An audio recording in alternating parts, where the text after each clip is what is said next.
जय हिंद, वंदे मातरम। प्यारे साथियों और सभी साथियों को मेरा प्यार भरा नमस्कार। सभी को राम राम, सभी को राधे राधे। जय श्री कृष्ण साथियों।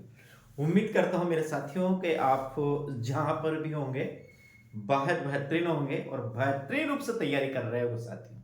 बस आप एक ये पंक्ति जरूर याद रखिएगा, आपको भी याद होगी लेकिन मैं आपको फिर याद दिलाता हूँ। तो उठो जागो और तब तक मत रुको जब तक अपने लक्ष्य की प्राप्ति नहीं हो जाती। वही लक्ष्य अपनी आंखों से कभी अपन को ओझल नहीं होने देना है और लगातार उसी लक्ष्य पर अपनी आंखों का फोकस करते रहना है और लगातार प्रयत्न करते जाना है साथियों।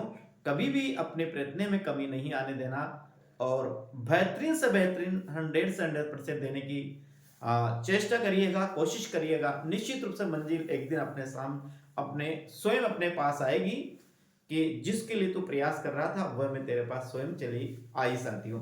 तो इसी आशा और अपेक्षा के साथ साथियों, अपेक्षा के साथ आज की क्लास को हम शुरू करते हैं। और एक बार पुनः में आप सभी प्यारे प्यारे मित्रों का, साथियों का स्वागत करता हूं। साथियों, आज जो अमल करने वाले हैं वो है यूजीसी नेट 2011 का प्रश्न पत्र है साथियों, दिसंबर 2011 का, कि नेट में किस प्रकार से प्रश्न आते हैं। आप मानिएगा साथियों, नेट में कॉलेज लेक्चरर एग्जाम में वही प्रश्न आते हैं जो सेकंड ग्रेड और फर्स्ट ग्रेड में आपको देखने का मिलता है। बस फर्क इतना है कि उनका लेवल थोड़ा हाई होता है और ये थोड़ा कम होता है। लेकिन मानिएगा 60 से 70% वही प्रश्न मिलेंगे जो सेकंड ग्रेड में सेम आएंगे, सेम फर्स्ट ग्रेड में आएंगे।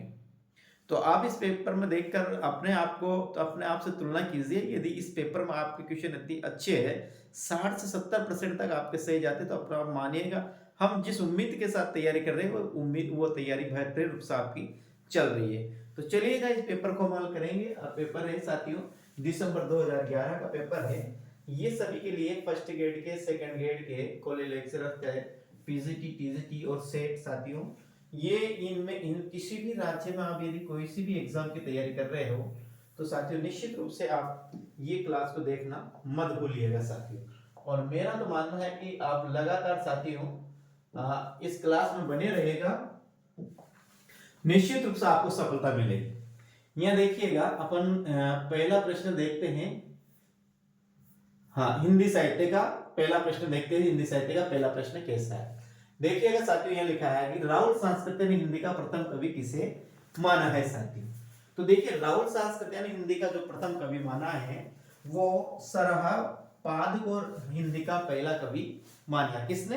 राहुल सांस्कृत्य ने। और आपको ये भी याद रखना है कि सरहपा को ही हिंदी का प्रथम कवि माना जाता है। सर्वमान्य मतानुसार हिंदी का यदि पहला कवि माना जाए तो वह राहुल सांस्कृत्यायन को ही हिंदी का पहला कवि माना जाता है। लेकिन अलग अलग विद्वानों ने साथियों अलग अलग कवि को माना है। अब यह देखिए किसने किस कवि को माना है, ध्यान से देखिएगा। बेहतरीन क्लास है, आप क्लास देखिएगा। देखिए यहाँ राहुल सांस्कृत्यायन साथियों, सरपा को जो पहला कवि माना है वो राहुल सांस्कृत्यायन ने माना है। पुष्य या पुण्य या पुष्प दंतों को साथियों शिव सिंह सेना ने पहला कवि माना है। शालिभद्र सूरी को साथियों गणपति चंद्रगुप्त ने पहला कवि माना है। और स्वयंभू को साथियों राम कुमार वर्मा ने पहला कवि माना है। तो आपको ध्यान रखना है, सरपा को पहला कवि राहुल सांस्कृत्यायन ने माना है। पुष्य को साथियों शिव सिंह सेंगर ने माना है। और जॉर्ज गिरीशन ने भी साथियों शिव सिंह पुष्य को ही पहला कवि माना है। शालिभद्र सूरी को साथियों गणपति चंद्रगुप्त माना है और स्वयंभू को माना है राम कुमार वर्मा ने। नोट, सर्वसम्मति से सरहपाद को हिंदी का प्रथम कवि माना जाता है। यदि आपके एग्जाम आता है सरहपा की जगह आपको यह भी रहता है कि हिंदी का पहला कवि किसे माना जाता है साथियों, तो अपना वही आंसर होगा कि हिंदी का पहला कवि किसे माना जाता है, सरहपा को हिंदी का ही पहला कवि माना जाता है। ये अपन को ध्यान में रखना है। आगे हम बात करते हैं दूसरा प्रश्न अपना, यानी कि पांचवा प्रश्न आता है, निम्नलिखित में अष्टचाप का कवि कौन नहीं है। अष्टचाप का कवि बताना। अष्टचाप, अष्ट का मतलब 8, जिससे 8 कवि है उसमें कौन नहीं है साथियों, यहाँ बताना है इसमें अष्टचाप कवि कौन नहीं है। मलुकदास, सूरदास, परमानंद दास अथवा उम्मन दास। तो मेरे साथियों आपको ध्यान रखना है, यहाँ पर जो अष्टचाप कवि नहीं है वो मलुक दास नहीं है, बाकी यहाँ सूरदास भी है, परमानंद दास भी है और कुम्मन दास भी अष्टचाप के कवियों में आते हैं। तो यहाँ पर आंसर क्या होगा अपना, यहाँ पर होगा मलुक दास अष्टचाप के कवियों में नहीं आते हैं। मलुक दास निर्गुण काव्य धारा के कवि है साथियों। जैसे मलुक दास ने कहा था कि असगर करे न चाकरी, पंछी करे न काम, के गई दास मलुका सबके दाता राम। ये पंक्तियां भी आपको ध्यान में रखनी, किसकी, मलुक दास। क्या, असगर करे न चाकरी, पंछी करे न काम, कह गई दास मलुका सबके दाता राम। साथियों ये पंक्तियां किसकी है, ये मलुक दास की पंक्तियां। अब आगे देखिए, इस प्रश्न को अपन डिटेल से देखने देते हैं। ये अष्टचाप के कवि रहे, कितने रहे, ये अष्टचाप के कवि रहे। अब इनको हम याद भी करेंगे कि इनको कैसे हम याद करते हैं ताकि हम भूल नहीं पाए अष्टचाप के कवियों को। देखिए यह लिखा है, आचार्य रामचंद्र शुक्ल ने अपने हिंदी साहित्य के इतिहास में कृष्ण भक्ति शाखा कवियों का सही प्रस्तुत अनुक्रम निम्नवत है। अष्टचाप कवियों का जीवन करा। अब देखिए, यहाँ है कुंभन दास है, सूरदास है, परमन दास है, कृष्णदास है, और इधर है गोविंद स्वामी, चित्र स्वामी, चतुर्भुज दास और नंद दास। साथी ये जो चार है, ये जो पहले के चार है, ये पहले के चार तो किसके हैं, ध्यान रखिए, ये जो पहले के चार कवि है ये है साथियों किसके, वल्लभाचार्य के। और नीचे के जो चार कवि है ये किसके साथियों, ये है विठलनाथ। आपको इतना ध्यान रखना है, ऊपर के चार कवि है कुम्भन दास, ऊपर के चार कवि है ये वल्लभाचार्य के हैं, और नीचे के चार कवि है साथियों ये किसके हैं, ये विठलनाथ के हैं। अब इसको याद कैसे करेंगे, आपको याद रखना है नियम, कैसे याद, इसको याद करवाना है। इसको तो याद करेंगे साथियों आप जी एन सी और सी ऐसे। जी से तो बनेगा साथियों गोविंद, ने से बनेगा नंददास, एक शी से बनेगा साथियों चित्र स्वामी, और एक बनेगा चतुर्भुज दास। तो इन चारों को आप कैसे याद करेंगे, जी एन सी और सी ऐसे याद करेंगे, ये आपको याद हो जाएगा। क्या, जी एन सी सी, इसको देख इस कलर से लिखते हैं। देखिए कैसे याद करेंगे, इसको याद करेंगे नीचे से जी एन सी और सी। जी से बनेगा गोविंद स्वामी, ने से बनेगा नंददास, सी से बनेगा एक चित्र से, और एक से बनेगा चतुर्भुज दास, और इसका बनेगा साथियों क्या बनेगा, पी के एन के है, पी के पी, एक तो एस के पी और के ऐसे बनेगा। देखिएगा इनको याद रखिए, इन चारों का क्रम आपको याद रखना है। कैसे याद रखना है, एस के पी और के, ये याद रखना है। ये किसके, गोविंद दास। एस से बनेगा पहला आप याद रखिए सूरदास, के से बनेगा साथियों कुम्भन दास, पी से बनेगा परमानंद दास, और के से बनेगा कृष्ण दास। ऐसे याद रखना है। कैसे याद रखना है, यहां रखना है आपको एस के पी और के, न्या जी एन सी और सी। इनको क्रम याद रखे तो आप क्रम से भी याद रख देते हैं, के एस पी और के, जी सी सी और ए, ऐसे याद रख सकते हैं। क्या, देखिए के एस पी के, जी सी सी एन, ऐसे याद रख लिए, ये हो जाएगा साथियों। अब यहाँ आगे जो दे रखा है इनका जीवन काल है, ये आपको याद रखने की जरूरत नहीं है, केवल ये याद रखना कि चार ऊपर के कवि है, ये जो चार है ये साथियों गोविंद स्वामी के शिष्य थे, और नीचे के जो चार साथियों ये चार, ये तो वल्लभाचार्य के थे, और नीचे के चार साथियों ये किसके हैं, विठलनाथ के थे। इतना सा आपको ध्यान में रखना है। अगला प्रश्न की बात करते हैं अपना। अगला प्रश्न अपना आता है छठा प्रश्न, निम्नलिखित में से कौन सी रचना चिंतामणि की नहीं है साथियों। जब हम रीतिकाल देखते हैं तो रीतिकाल में हमें रीतिकाल के प्रवर्तक के संबंध में मतभेद दिखाई देता है। कुछ विद्वान साथियों रीतिकाल का प्रवर्तक चिंतामणि को मानते हैं, कुछ किसे मानते हैं, कुछ केशवदास को मानते हैं। तो यहाँ पर जो प्रश्न पूछा गया वही प्रश्न पूछा गया है। क्या प्रश्न पूछा गया है कि चिंतामणि की रचना कौन सी नहीं है साथियों, उसका हमें यहाँ पर आंसर देना है। प्रश्न नंबर 6, 6 नंबर की बात करें तो अलंकार प्रकाश, रसराज, कवि कुल कल्पतरु और काव्य निर्णय साथियों।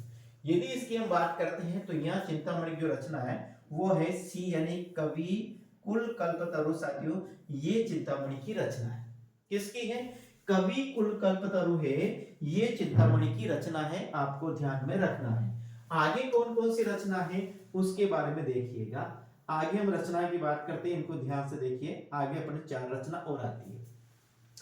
4 रचना पहले अलंकार प्रकाश है, रस राज है, कवि कुल कल्पतरु है और काव्य निर्णय है। तो रस अलंकार जो प्रकाश आती है ये किसकी है? भूषण की, जिनका नाम मुरलीधर मिलता है साथियों। रस राज साथियों ये मतीराम की है, और कवि कुल कल्पतरु है साथियों ये चिंतामणि की है, और काव्य निर्णय साथियों किसकी है? भिखारी दास की है। याद रखना किसकी? भिखारी दास। अलंकार प्रकाश है 1648 से, भूषण की है। भूषण का मूल नाम साथियों मुरलीधर था, भूषण इनकी क्या है? उपाधि है, ये याद रखना। इसके बाद ये रस राज साथियों 1603 की है, मतीराम की रचना है। कवि कुल कल्पतरु 1650 की चिंतामणि की है, और काव्य निर्णय साथियों 1746 ईस्वी का जो भिखारी दास की रचना है। ऐसे आपको इनको याद रखना है साथियों। अगला जो प्रश्न आता है 7वां प्रश्न है, निम्न में से कौन सा कवि द्विवेदी युग का नहीं है? किस युग का नहीं है? द्विवेदी युग का कवि कौन सा नहीं है? देखिए अपन बात करते हैं साथियों आधुनिक युग की। तो आधुनिक युग में पहला अपना आता है पूर्व भारतेंदु युग, भारतेंदु युग, द्विवेदी युग, द्विवेदी युग के बाद छायावाद, छायावाद के बाद प्रगतिवाद, प्रगतिवाद के प्रयोगवाद, प्रयोगवाद के बाद नई कविता, नई कविता के बाद आती है अपनी साठोत्तरी कविता। तो यहाँ देखिएगा, यहाँ ये पूछ रहा है ये आपसे कि निम्न में से कौन सा कवि द्विवेदी युग का नहीं है? बद्रीनाथ चौधरी प्रेमचंद, राधा कृष्णदास, जसवंत सिंह और गया प्रसाद शुक्ल सही, यानी द्विवेदी युग का है, ये पूछ रहा है 7वां प्रश्न में। तो 7वें प्रश्न का अपन को आंसर देना है, तो यहाँ डी होगा, गया प्रसाद शुक्ल सने ही है, ये द्विवेदी युग का है साथियों। और बाकी यदि हम बात करते हैं तो ये कौन सा है? ये भारतेंदु युग का है, और ये राधा कृष्णदास भी भारतेंदु युग का है, और जसवंत सिंह तो आप जानते हैं साथियों कौन से है? ये रीति काल के प्रसिद्ध अलंकारवादी कवि है, जो बीकानेर के राजा जसवंत सिंह साथियों, ये आपको ध्यान में रखना है। आगे और भी देखिए, आगे अब यह देखिएगा, यह देखिएगा प्रश्न यहाँ स्पष्ट कर रखा है। बद्रीनाथ चौधरी प्रेमघन 1855 से लेकर 1923 एवं राधा कृष्णदास दोनों भारतेंदु के द्वारा गया प्रसाद शुक्ल सनी है, ये द्विवेदी युग के कवि। जबकि जसवंत सिंह 1626 से 1668 ईस्वी रीति काल के प्रसिद्ध कवि है साथियों, जिनका क्या भाषा भूषण, आपने कभी नाम सुना होगा भाषा भूषण साथियों, इनका एक प्रसिद्ध अलंकार संबंधित एक ग्रंथ है। किससे? अलंकार से संबंधित ग्रंथ है, और ये चंद्रलोक की तर्ज पर इसमें अलंकारों का निरूपण किया गया है। किसे? जो सेनापति का है भाषा भूषण, जसवंत सिंह का है भाषा भूषण, जिसमें अलंकारों का निरूपण किया गया है, और किसके? जयदेव के चंद्रलोक की तर्ज पर इसमें अलंकारों का निरूपण किया गया है। तो आपको यह ध्यान रखना है। अगला प्रश्न की बात करते हैं, प्रश्न नंबर अपना 8वां आता है, निम्न में से कौन सा कवि प्रगतिवादी नहीं? देखो प्रगतिवादी कवि देखना है अपन को। पहला आता है प्रगतिवाद, फिर आता है प्रयोगवाद, छायावाद के जस्ट बाद प्रगतिवाद आता है, और फिर क्या आता है? प्रयोगवाद आता है। तो देखिए इनमें से कौन सा कवि प्रगतिवादी नहीं है? प्रश्न नंबर 8वां की बात कर रहे हैं साथियों। तो यहां देखिए केदारनाथ अग्रवाल, भवानी प्रसाद मिश्र, त्रिलोचन अथवा शिवमंगल सुमन साथियों। तो यहाँ पर यदि हम बात करेंगे तो अपना आंसर क्या होगा? यहाँ भवानी प्रसाद मिश्र अपना सही आंसर होगा साथियों। ये प्रगतिवादी कवि नहीं है। बाकी केदारनाथ अग्रवाल प्रगतिवादी है, त्रिलोचन प्रगतिवादी है, शिवमंगल सुमन प्रगतिवादी है। शिवमंगल सुमन की एक प्रसिद्ध कविता शायद आपने अपने बचपन में पढ़ी होगी, 6 से 10 8 तक कक्षा में, बहुत बेहतरीन कविता है। हम उन्मुक्त गगन के पंछी, हम उन्मुक्त गगन के पंछी पिंजर बंद न रह पाएंगे, कनक कटोरी की मेधा से बली कड़वे नीम की निबोरी है। ऐसी कविता है कि हम तो खुले आसमान में उड़ने वाले पंछी है, हम सोने के पिंजरे में नहीं रह पाएंगे, चाहे आप हमें सोने की कटोरी में रख कर मैदा खिलाइए, बढ़िया से बढ़िया पकवान खिलाइए, लेकिन साथियों वो भी हमें अच्छी अच्छी लगे, उससे बढ़िया तो हमें वही है कि स्वतंत्रता के साथ हम नीम की जो कड़वी निभोरी है वो भी हम खाना चाहते हैं। कहने का मतलब नहीं है कि व्यक्ति जो स्वतंत्र रूप से यानी स्वतंत्रता से उसे यदि कुछ तुच्छ चीज भी यदि प्राप्त होती है तो उसमें प्रसन्न होता है, लेकिन बंदिशों के माध्यम से यदि उसको आप अच्छी चीज भी देना चाहेंगे तो वो ग्रहण करना नहीं चाहेगा साथियों। ये इनकी प्रसिद्ध कविता है। अब आगे हम बात करते हैं, देखिएगा हम सुनते हैं। केदारनाथ अग्रवाल 1911 से 2000 वासुदेव सिंह जिसे त्रिलोचन कहते हैं साथियों 1917 से 1907 है, 2007 है, और शिव मंगल सुमन 1915 से 2002 सभी प्रगतिवादी कवि है, जबकि भवानी प्रसाद मिश्र 1913 से 1985 प्रयोगवादी कवि है तथा ये दूसरे सप्तक के कवि है। जो तार सप्तक देखा नहीं, पहला जो है साथियों, पहले को हम तार सप्तक के नाम से जानते हैं, दूसरे को हम दूसरा तार सप्तक, तीसरे को तीसरा तार सप्तक और चौथा को चतुर्थ तार सप्तक के नाम से जानते हैं। तार सप्तक का मतलब है एक 60 कवियों की एक श्रृंखला होती है साथियों, ये श्रृंखला को ही क्या जाता है, तार सप्तक कहा जाता है साथियों। सप्तक यानी 7। अब मैं देखिए अगला हम प्रश्न की बात करते हैं।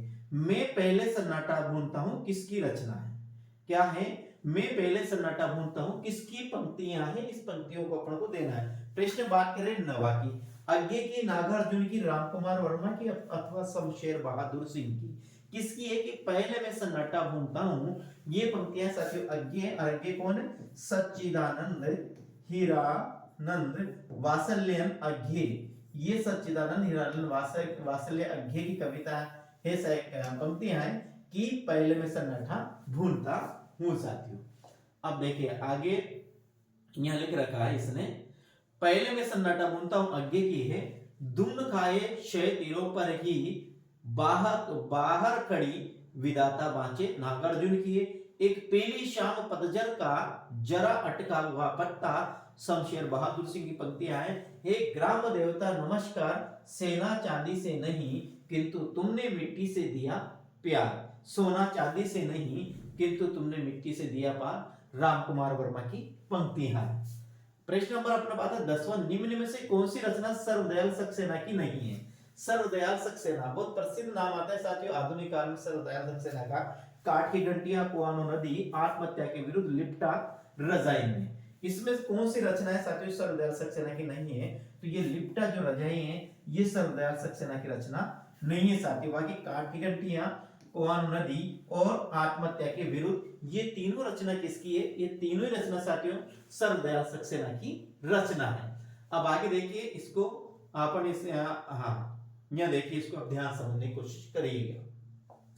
सर्वदयाल सक्सेना की काव्य कृतियां हैं, देखिएगा काठ की घंटियां हैं, बांस का पुल है, एक सुनी नाव, गर्म हवा है, कुआनो नदी, कविता 1, कविता 2, जंगल का दर्द, खुटियों पर टंगे लोग, काफी हाउस में एक मेलोड्रामा, अहम से परे बड़ी हो तुम, और विगत प्यार, और लिप्टा रजाई में मैंने कभी कहा इत्यादि साथियों। यानी कि इसकी 10वां प्रश्न की बात करें, 10वां विषय आत्महत्या के विरुद्ध, ये आत्महत्या के विरुद्ध किसकी साथियों, ये हंसो हंसो जल्दी हंसो लोग भूल जाएंगे, आत्महत्या के विरुद्ध, ये मुझे याद नहीं आ रहा, हंसो हंसो जल्दी हंसो लोग भूल जाएंगे आत्महत्या के विरुद्ध साथियों। ये शायद आत्महत्या का सो याद रखो, ये है आत्महत्या के विरुद्ध 1970, हंसो हंसो जल्दी हंसो 1975, लोग भूल गए, ये जो चाह और कुछ पत्थर कुछ चीटियां एक समय था, ये रचना है साथियों रघुवीर साहेब की है। ध्यान रखना यहाँ मैंने गलत बता दिया, यहाँ सर्वदयाल सक्सेना की नहीं, वो है साथियों आत्महत्या के विरुद्ध जो है, ये इसका सही आंसर है। क्या है ये किसकी है, रघुवीर दयाल सक्सेना की है साथियों। कौन सी, ये आत्महत्या के विरुद्ध। देखिए यहाँ लिखा है रघुवीर साहेब की, रघुवीर साहेब की है। तो देखिए सीढ़ियों पर धूप में 1960 है, आत्महत्या के विरुद्ध 1967, हंसो हंसो जल्दी हंसो 1975, और लोग भूल गए 1982, कुछ पत्ते कुछ चिट्ठियां 1989, एक समय था, ये इनकी है। क्या? सीढ़ियों पर दो, आत्महत्या के विरुद्ध, हंसो हंसो जल्दी हंसो लोग भूल जाएंगे, हंसो हंसो जल्दी हंसो लोग भूल जाएंगे, कुछ पत्ते और चिट्ठियां, और एक समय था। ये स्थिति किसकी है? रघुवीर सहाय की है साथियों। आगे प्रश्न देखिएगा, इंदु पत्रिका के संपादक थे। प्रश्न नंबर 11वां है, इंदु पत्रिका के संपादक कौन थे साथियों? अंबिका प्रसाद गुप्त, जगदीश गुप्त, चंद्रधर शर्मा गुलेरी अथवा काशी प्रसाद जायसवाल। कौन थे साथियों इसके? तो इसकी बात करते हैं अपन, तो इसके संपादक थे अंबिका प्रसाद गुप्त साथियों। ये इसके इंदु मासिक पत्रिका के संपादक। इंदु एक मासिक पत्रिका, ये भी आपको ध्यान में रखना है।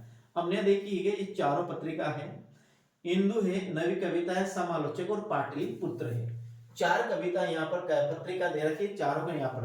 अंबिका प्रसाद गुप्त, ये इंदु मासिक पत्रिका 1900 में साथियों इसके संपादक है अंबिका प्रसाद गुप्त है, और ये साथियों मासिक पत्रिका और काशी से निकलती थी। काशी, बनारस और वाराणसी। काशी को साथियों बनारस भी कहा जाता है, क्या? बनारस, और इसे ही वाराणसी भी कहा जाता है, आपको ध्यान।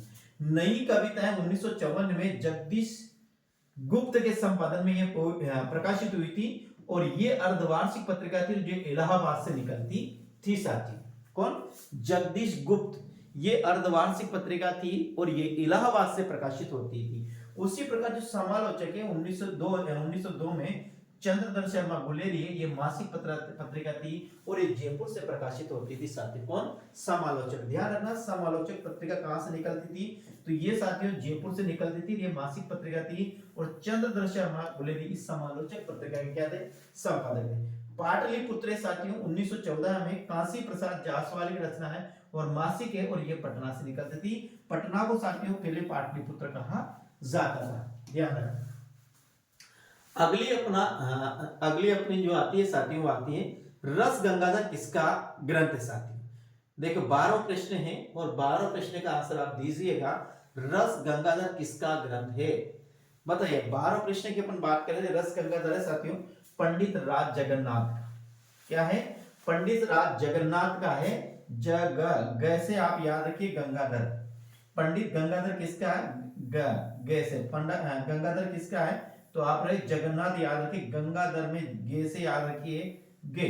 तो ये जो क्या है ग्रंथ का नाम देखिए एक बार, रस गंगाधर जो ग्रंथ है वो है पंडित राज जगन्नाथ का। आपको याद रखना है रस गंगाधर किसका है? पंडित राज जगन्नाथ का साथियों, रस गंगाधर। अब आगे हम बात करते हैं 12 प्रश्न की। चारों देखिएगा, चारों यहाँ पर है। रस गंगाधर साथियों पंडित राज जगन्नाथ का है, काव्य प्रकाश मम्मट का है, कवि कंठाभरण साथियों क्षेमेंद्र का है, और साहित्य दर्पण विश्वनाथ कविराज का है। याद रखना, रस गंगाधर गे से आप रखिए, गे से गे याद रखेंगे। काव्य प्रकाश ये मम्मट का है साथियों, और कवि कंठाभरण साथियों क्षेमेंद्र का है। क्या है? कवि कंठाभरण क्षेमेंद्र का है, और साहित्य दर्पण ये है विश्वनाथ कविराज का। ये आपको ध्यान में रखना है। अगला प्रश्न अपन बात करते हैं, प्रश्न नंबर अपना आता है 13वां प्रश्न है, और क्या पूछता है? निम्नलिखित में से कौन सा उपन्यास देवकीनंदन खत्री का नहीं? देवकीनंदन खत्री साथियों ये जासूसी उपन्यास कर्ता माना जाते हैं। कौन? देवकीनंदन खत्री। इनके जो चंद्रकांता संतप्ति, इनके जो ग्रंथ है, इनके जो उपन्यास है, ये जासूसी उपन्यास ही है। और उस समय भी ये लिखे गए साथियों, तो उस समय इनके जो उपन्यास है इन पर टीवी सीरियल भी बने हुए। कभी आपने नाम सुना चंद्रकांता? टीवी सीरियल पर आता था पहले। तो ये यहाँ पर है देवकीनंदन खत्री के साथियों, नरेंद्र मोहन है, भाग्यवती है, चंद्रकांता या कुसुम कुमारी है। तो इसमें से कौन सा नहीं है साथियों? तो नहीं है। यहाँ देखो प्रश्न पूछा नहीं है, तो नहीं में अपना आएगा यहाँ पर कौन से? भाग्यवती इनका नहीं है। बाकी नरेंद्र मोहनी और चंद्रकांता और कुसुम कुमारी ये तीन है साथियों, तीनों ही इनके ही। कौन कौन से? नरेंद्र मोहनी, चंद्रकांता और ये कुसुम कुमारी, तीनों ही किसके हैं? ये देवकीनंदन खत्री के। जबकि भाग्यवती साथियों इनका नहीं है। अब भाग्यवती किसका है? ध्यान से देखिएगा, यहां देखिएगा। अब देखो चंद्रकांता साथियों 1888 में, चंद्रकांता संतति 24 भाग 1896, नरेंद्र मोहनी, वीरेंद्र बालक, कुसुम कुमारी, काजल की कोठरी, अनूठी बेगम, गुप्त गोदान और भूतनाथ इत्यादि देवकी नंदन खत्री के क्या है उपन्यास है। याद रखना इन उपन्यासों अच्छा है, इनको आपको याद हो जाएगा कि 2 5 10 बार लगातार पढ़ेंगे। चंद्रकांता और चंद्रकांता संतति, नरेंद्र मोहनी, वीरेंद्र वीर, कुसुम कुमारी, काजल की कोठरी में, अनूठी बेगम, गुप्त गोदना, भूतनाथ है क्या, काजल की कोठरी में अनूठी बेगम, गुप्त गोदना और भूतनाथ क्या है, काजल की कोठरी में अनूठी बेगम, काजल की कोठरी में अनूठी बेगम, गुप्त गोदना और भूतनाथ। याद रखना काजल की कोठरी में अनूठी बेगम, गुप्त गोदना और भूतनाथ। चंद्रकांता, चंद्रकांता संतति और नरेंद्र मोहनी और वीरेंद्र वीर साथियों, ये ऐसे आपको याद में रखना है। आगे हम बात करते हैं। जबकि भाग्यवती शरदराम पुल्लेरी का और कुसुमलता हरिहर जौहर का उपन्यास है। हरिहर जौहर का।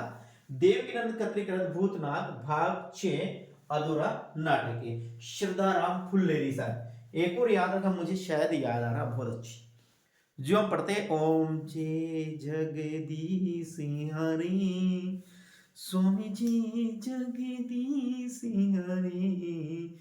ये जो प्रसिद्ध आरती है साथियों, इसके जो रचयिता है ये शरदराम फुल्लेरी है, और ये कहाँ पंजाब के, ध्यान रखना।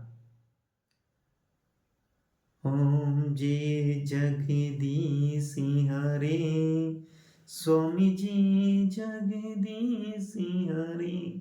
जो आरती गाते हैं नहीं, ये आरती के जो रचयिता है ना तो तुलसीदास ना रामानंद है, आपको ध्यान रखना, ये है शरदाराम फुल्लेरी की। और इस शरदाराम फुल्लेरी कहाँ के थे, ये पंजाब के थे साथियों, तो आपको ये याद रखना है। प्रश्न नंबर अपना आता है 14 प्रश्न। हाँ, निम्नलिखित में कौन सा कहानीकार ग्रामीण चेतना का नहीं है। मार्कंडेय, विवेक राय है, शिव प्रसाद सिंह और निर्मल वर्मा। यहाँ पर 3 है, यानी इनमें से कौन सा जो कहानीकार है उसने ग्रामीण चेतना यानी ग्रामीण अंचल का वर्णन नहीं किया गया है। 14 प्रश्न का आंसर देना है। तो मार्कंडेय साथियों इसने ग्रामीण अंचल का किया, विवेक राय ने ग्रामीण अंचल का किया और शिव प्रसाद सिंह ने ग्रामीण अंचल का किया। निर्मल वर्मा साथियों इन्हें ग्रामीण नहीं, निर्मल वर्मा ने अधिकांश लिखे वो पाश्चात्य संस्कृति से संबंधित कहानियां लिखी है साथियों। तो याद रखना यहाँ पर जो प्रश्न है वो इसका आंसर क्या होगा, निर्मल वर्मा अपना सही आंसर होगा। देखिएगा आगे हम बात करते हैं इसमें, ये देखिएगा निर्मल वर्मा पाश्चात्य परंपरा के कहानीकार उपन्यासकार माने जाते हैं। इनकी कहानियों में रोमानी रुचि से प्रभावित है, इनकी कहानियां रोमानी रुचि से प्रभावित है। निर्मल वर्मा अवसाद, निराशा, अलगाव, बोध, संत्रास भाव, मन की अंधकार भरी गुफाओं में भटकने वाली चेतना को उपन्यासकार है। जबकि मार्कंडेय, विवेक राय और शिव प्रसाद सिंह ग्रामीण चेतना के क्या है, कहानीकार है। देखिए निर्मल वर्मा है वो पाश्चात्य परंपरा के कहानीकार उपन्यासकार है। इनकी कहानियों में रोमानी रुचि से प्रभावित है, जिसमें निर्मल वर्मा एक तो अवसाद, निराशा, अलगाव का बोध, संत्रास भाव और मन की अंधकार भरी गुफाओं में भटकने वाली चेतना के क्या है, उपन्यासकार है साथियों, ये ध्यान में रखना है। आगे प्रश्न है, बहुत बेहतरीन प्रश्न है, अच्छा प्रश्न है कि आवारा मसीहा रचना किसके जीवन पर आधारित है। आवारा मसीहा कौन सी रचना है, देखिएगा आप देखिए, आवारा मसीहा किसके जीवन पर आधारित है। आवारा मसीहा की बात कर रहे हैं किसके साथियों, आवारा मसीहा की। तो देखिए आवारा मसीहा बंकिम चंद्र की है, शरद चंद्र की है, प्रेमचंद की है, रविन्द्रनाथ टैगोर की है। तो आवारा ये प्रसिद्ध साथियों प्रसिद्ध जीवनी है। जब आप जीवनी पढ़ना शुरू करेंगे तो आवारा मसीहा पहले दूसरे नंबर पे आप जीवनी पढ़ेंगे, और वो प्रसिद्ध जीवनी है। तो आवारा मसीहा आपको ध्यान रखना है, आवारा मसीहा जो जीवनी है ये शरदचंद्र के जीवन पर आधारित जीवनी है। पहली बात तो आप देखिएगा, एक मिलती है कि एक आपने नाम सुना आत्मकथा है, और एक ही मेरे साथियों क्या है, जीवनी। अब दोनों में अंतर क्या है, आत्मकथा है इसमें व्यक्ति स्वयं का जीवन वृतांत स्वयं करता है, और जीवनी में क्या है, हम दूसरे के जीवन को लेखबद्ध करते हैं। यानी कि यदि मैं मेरे जीवन के बारे में लिखूं, आप आपके जीवन के बारे में लिखें, तो ये क्या, ये आत्मकथा है। और मैं आपके जीवन के बारे में लिखूं और आप मेरे जीवन के बारे में लिखे साथियों, तो ये क्या है, ये है जीवनी। तो ये जो है ना, ये जीवनी, कौन सी जीवनी, ये आवारा मसीह जो जीवनी है, ये शरतचंद के जीवन पर आधारित कहानी है साथियों। अब देखिएगा, इसके देखिए, देखिएगा, बंगला के प्रसिद्ध उपन्यासकार कौन, बंगला भाषा के प्रसिद्ध उपन्यासकार है कौन, शरतचंद्र चट्टोपाध्याय के जीवन पर आधारित विष्णु प्रभाकर ने आवारा मसीहा 1974 में नामक जीवनी लिखी है। ये आवारा मसीहा किसने, ये विष्णु प्रभाकर की है साथियों, याद रखना, किसकी, विष्णु प्रभाकर की रचना है, विष्णु प्रभाकर द्वारा लिखी गई है जीवनी। किसके जीवन पर लिखी गई है, ये लिखी है शरतचंद्र चट्टोपाध्याय की। किसके, आवारा मसीहा लिखी गई है शरतचंद्र चट्टोपाध्याय के जीवन पर आधारित है। और किसने लिखी है, विष्णु प्रभाकर ने लिखी है। कब लिखी है साथियों, ये लिखी है 1974 में। कब लिखी है, 1974 में। आगे देखिए, ये 3 पर्वों में विभक्त है, दशहरा, दिशा की खोज और दिशा। याद रखना, वैसे यहां नहीं आएगा, केवल दशहरा, दिशा की खोज और दिशा। जबकि प्रेमचंद की जीवनी उनकी पत्नी शिवरानी देवी ने प्रेमचंद घर में है 1944। प्रेमचंद की, प्रेमचंद घर में है। और भी कई जीव, कमल का सिपाही है साथियों, कमल कलम का सिपाही भी प्रेमचंद के जीवन पर आधारित है। और प्रेमचंद घर में जो उनकी पत्नी है, जिनका नाम साथियों शिवरानी, इन्होंने इनकी जीवनी लिखी है। प्रेमचंद के पुत्र अमृत राय ने प्रेमचंद के जीवन पर इनकी कलम का सिपाही 1962 में लिखी। यानी प्रेमचंद के जीवन पर दो जीवनियां हैं। एक तो है ये प्रेमचंद घर में है, क्या है, प्रेमचंद घर में है, 1944 से लिखी उनकी पत्नी शिवरानी। एक साथियों कलम का सिपाही, ये इनके पुत्र जिनका नाम है अमृत राय ने ये प्रेमचंद के जीवन पर लिखी है। अगला जो प्रश्न आता है अपना, अगला प्रश्न है 16वां, निम्नलिखित में कौन सी रचना नाट्य काव्य नहीं है। अग्निलोके, परशुराम की प्रतीक्षा है, अंधा युग है और एक कंठ विषपाई है। तो यहाँ पर यदि हम इस आंसर की बात करेंगे मेरे साथियों, तो आंसर होगा यहाँ पर परशुराम की प्रतीक्षा। क्या, परशुराम की प्रतीक्षा, ये दिनकर का काव्य है साथियों, ये गीति नाट्य या नाट्य नहीं है, ये ध्यान रखना। जबकि अग्निलोक, अंधा युग और एक कंठ विषपाई दुष्यंत कुमार की है। अंधा युग धर्मवीर भारती का नाटक है साथियों। और अग्निलोक किसका है, ये देखते हैं, आगे हम बात करेंगे इसमें। देखिएगा, देखिए, अग्निलीक है, ये भारत भूषण अग्रवाल का नाट्य काव्य है। अंधा युग 1955 में प्रकाशित हुआ, धर्मवीर भारत का, ये भी नाट्य काव्य है। एक कंठ विषपाई 1963 में दुष्यंत कुमार का, ये भी नाट्य काव्य है। और परशुराम की जो प्रतीक्षा है 1963 में प्रकाशित हुआ, रामदास इस दिन का एक क्या है, काव्य है। तो आपको यहाँ पर क्या ध्यान रखना है, अग्निलीक है वो भारत भूषण अग्रवाल की है। किसकी है, अग्निलीक भारत भूषण अग्रवाल की है। अंधा युग जो नाटक है धर्मवीर भारती का, एक कंठ विषपाई दुष्यंत कुमार का है। और परशुराम की प्रतीक्षा है रामदास दिनकर का क्या है, काव्य है। प्रश्न नंबर अपन देखिए 17वां प्रश्न अपना आता है, निम्नलिखित में से कौन सा ग्रंथ हजारी प्रसाद द्विवेदी का नहीं है। देखिए, हजारी प्रसाद द्विवेदी के इनमें से कौन सा नहीं है, आपको देखना है। अशोक के फूल, कुटुज, विचार प्रवाह, व्रंत और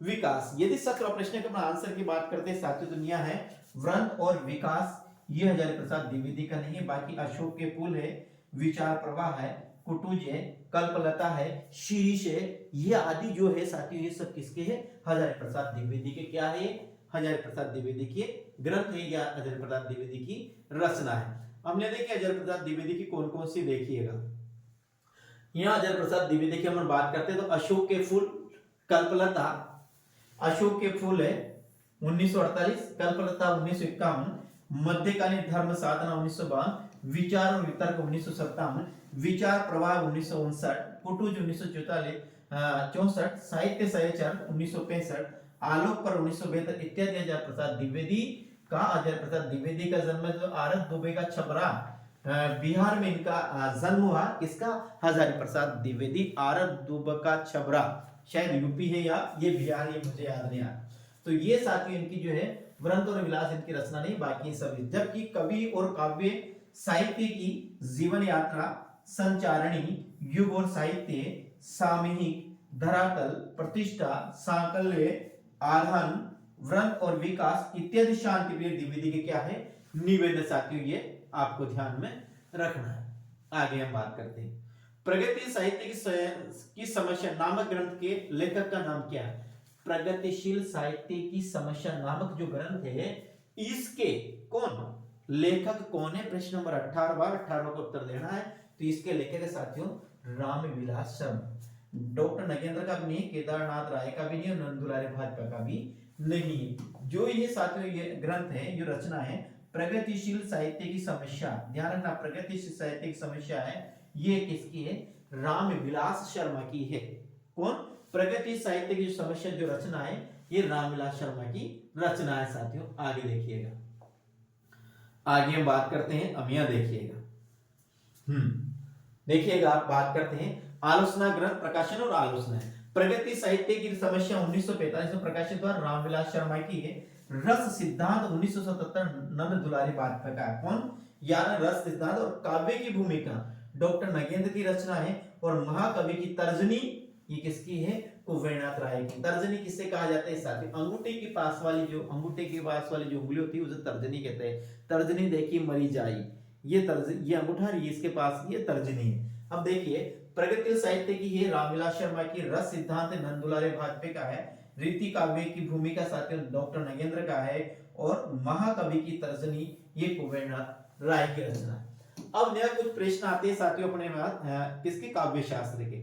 इनमें से कौन रस सूत्र का व्याख्याता नहीं है। रस सूत्र की व्याख्या करने वाले 4 है साथियों, उन चारों में से यहां पर कौन सा नहीं है, शंकुक, भट्ट, लोडट और अभिनय गुप्त रेखे वामन। तो यहां पर अपन बात करते हैं साथियों, तो अपना जो आंसर होगा वे वामन होगा, क्योंकि वामन रस सूत्र की व्याख्याता नहीं है। ये किसके है, ये रीति के है, रीति और गुण के साथी कौन है, वामन ही है। अब ने देखिए आगे हम बात करेंगे, इसमें हम बात करें ने लिखा गया भरत मुनि रस सूत्र के व्याख्याकारों में 4 नाम आता है। इसमें एक भट्ट लोलट है, शंकु के, भट्ट नायक है, अभिनय गुप्त है। रीति जबकि वामन है और रीति संप्रदाय के जनक या प्रवर्तक माने जाते हैं। वामन किसके, जो रीति पढ़ते नहीं, कौन सी रीति, रीति 3 प्रकार की और गुण भी 3 प्रकार के हैं। वैदर्भी पांचाली और गौड़ी जो 3 रीति हैं, 3 रीतियों के जो प्रवर्तक माने जाते हैं, रीति संप्रदाय के जो प्रवर्तक माने जाते हैं वो वामनी माने जाते हैं। तो आपको ध्यान रखना है। और यहाँ एक और क्या नाम है, एक तो ये रस सूत्र की है, भरत सूत्र किसे दिया, भरत मुनि ने रस सूत्र दिया साथियों। विवाह अनुभाव संचारी विवाह अनुभाव व्यभिचारी संयोगात रस निष्पत्ति, ये सूत्र दिया, ये भरत मुनि ने दिया। भरत मुनि की व्याख्या करने वाले रस सूत्र के 4 है, एक शंकु के, एक भट्ट लोलट है, एक अभिनय गुप्त है, और एक कौन सा है, भट्ट नायक के साथ, भट्ट नायक है। अब देखिए ये हो गया। इसके बाद अपने देखेंगे भाषा संबंधित साथियों, आपको भाषा संबंधित प्रश्न देखने को मिलेंगे। तो भाषा संबंधित प्रश्न देखते हैं, ये 2 प्रश्न हैं भाषा संबंधित। देखिए साथी, निम्नलिखित में कौन सी बोली पश्चिमी हिंदी की नहीं है। पश्चिमी हिंदी की कौन सी बोली नहीं है, ब्रजभाषा, बुंदेली, खड़ी बोली अथवा अवधी, कौन सी नहीं है। तो साथियों यहाँ पर अपने आंसर की बात करते हैं, तो अवधि है, ये पश्चिमी हिंदी की नहीं है। अवधि किसकी है, देखो अब पूछ, अब पूछ अब, ये जो पूर्वी हिंदी की अवधि किसकी है साथियों, ध्यान रखना। पूर्वी हिंदी की 3 बोलियां हैं, और 3 बोलियों को याद रखेंगे आपके साथ, पूछ अब ऐसे याद रखें। पूछ से बनेगा पूर्वी हिंदी, क्या बनेगा, ध्यान रखना, पूर्वी हिंदी बनेगा। 6 से बनेगा छत्तीसगढ़ी, ए से बनेगा अवधि, और बे से बनेगा बघेली। तो याद रखना है। तो ये अवधि है, ये किसकी भाषा, ये किसकी है, ये है साथियों पूर्वी हिंदी की। और एक और ध्यान रखना, ये अवधि है, एक अवधि ऐसे भी लिखा जाता है, अव और ये दी। इस अवधि होता है, इसका अर्थ होता है समय, और इस अवधि ये अवधि होता है, इसका अर्थ होता है भाषा। तो आपको ये ध्यान में रखना है। अब आगे हम बात करेंगे, अवधि का विकास अर्धमागधी अपभ्रंश की पूर्व हिंदी की उपभाषा बोली से है, जबकि ब्रजभाषा, खड़ी बोली, बुंदेली, शोर से अपभ्रंश की पश्चिमी हिंदी में विकसित हुई है। अब देखिए यहां पर हम बात करते हैं इसकी, देखिएगा शोर से इससे पश्चिमी हिंदी का विकास हुआ। इससे राजस्थानी, इससे विकास हुआ, पहाड़ी है। और इसके बाद आगे हम बात करते हैं साथियों, तो अर्धमागधी से पूर्वी हिंदी का हुआ, मागधी से बिहारी, बंगला और उड़िया का हुआ, और पेशानी, लेंदा और बड़ाचर से ये जो साथियों ये है। यहाँ पर 1 2 3 4 और ये 5 हिंदी की 5 उपभाषा है। ये उपभाषा साथियों 5 है। ये सोर्सनी, अपभ्रंशी हिंदी, राजस्थानी और पहाड़ी का विकास हुआ। जैसे अर्धमागधी से हुआ साथियों किसका, पूर्वी हिंदी का, और मागधी से हुआ बिहारी का। ये आपको ध्यान में रखना है। अब देखिए यहाँ पर अपन बात करते हैं पश्चिम हिंदी की जो बोलियां वो कितनी है, ये आपको अभी पढ़ना है अच्छी तरह से। मैं आप ये बोलियां अब आपको मैं याद कराता हूँ। बोलियों को आप कैसे याद करेंगे, ध्यान से देखिए।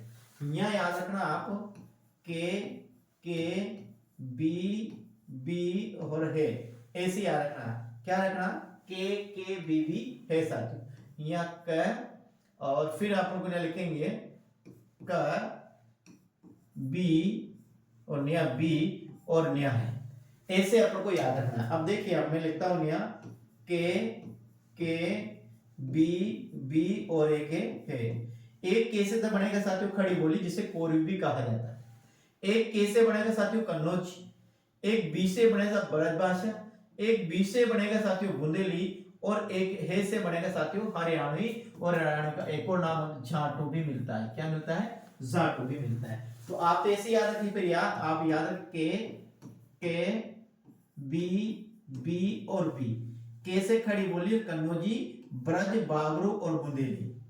क्या, इसको याद रखना, ब्रज से यहाँ बागरू और बागरू से यहाँ रखना है बुंदेली। तो ब्रज, बागरू और बुंदेली ए से याद रखनी है। यहाँ पे राजस्थान की कितनी बोली हैं, 4 भाषा, 4 बोलियां हैं। 4 बोलियां में आप याद है क्या, माँ में और ढूंढ, ऐसे आप याद रखेंगे। क्या याद रखना, मामा में ढूंढ। माँ से बनेगा, एक बनेगा साथियों मारवाड़ी, एक माँ से बनेगा साथियों मालवी, एक में से बनेगा साथियों मेवाती, और ये से बनेगा साथियों ढूंढाड़ी, जिसे हम जयपुर भी कहते हैं। तो राजस्थान की बोलियां आप कैसे याद रखेंगे, रखेंगे माँ में और ये ढूंढ और ढे ऐसे याद रखेंगे। में ऐसे माँ से एक बनेगा ये मारवाड़ी बना, एक माँ से बनेगा साथियों ये मालवी बना, में से बनेगा साथियों मेवाती बनेगा, और डू से बनेगा साथियों जयपुरी, जिसे हम ढूंढाड़ी भी कहते हैं साथियों। आगे पहाड़ी को बिल्कुल आपको याद रखना है। पहाड़ी बिल्कुल सीधी है, पश्चिमी पहाड़ी और पूर्वी पहाड़ी भी है साथियों, इनको ध्यान रखना। इसमें 3 कुमाली, गढ़वाड़ी और नेपाली है। पहाड़ी में पश्चिम पहाड़ी और पूर्वी पहाड़ी, इनके 2 और भाग किए गए हैं। फिर अर्धमागधी में साथियों पूर्वी हिंदी है। तो ये पूर्वी हिंदी है, ये पूर्वी हिंदी की 3 बोलियां हैं। इनको कैसे याद रखना है, सीधी सी बात, बिल्कुल सीधा आपको याद रहेगा। यहाँ आप पहले लिखेंगे ऐसे पू, और फिर लिखेंगे ऐसे लिखेंगे। पहले तो आप लिखेंगे पू, फिर लिखेंगे आपको छे, और फिर लिखेंगे आ, और लिखेंगे ब। तो इसको पूरा पढ़ेंगे पूछ अब ऐसे। पूछ से बनेगा पूर्वी हिंदी, क्या बनेगा, पूर्वी हिंदी बनेगा।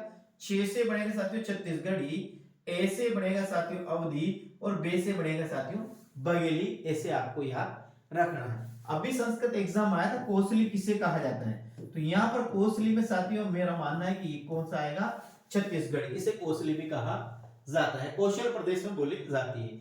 अब आती है ये मगधनी है, मागधी है। मागधी की बिहारी है, बिहारी की 3 बोलियां हैं। 3 बोलियों को आप कैसे याद रखेंगे, ध्यान से देखिए, मैं 3 बोलियां आपको याद करना बताता हूँ। बिल्कुल ये आज के बाद आप ये नहीं भूल पाएंगे। बिहारी आपको लिखेंगे, बिहारी कैसे याद करेंगे, देखिएगा, बिहारी भोज में मेथी ली, बिहारी के भोज में क्या ली, मेथी ली। बिहारी भोज में क्या ली, मेथी। तो भोज जैसे तो बनेगा भोजपुरी, में से बनेगा मगही, और मेथिली से बनेगा मेथी ली। ऐसे आपको इसको याद रखना है। बिहारी के भोज में, भोजन में क्या ली, तो बिहारी के भोज में क्या ली, मेथी ली।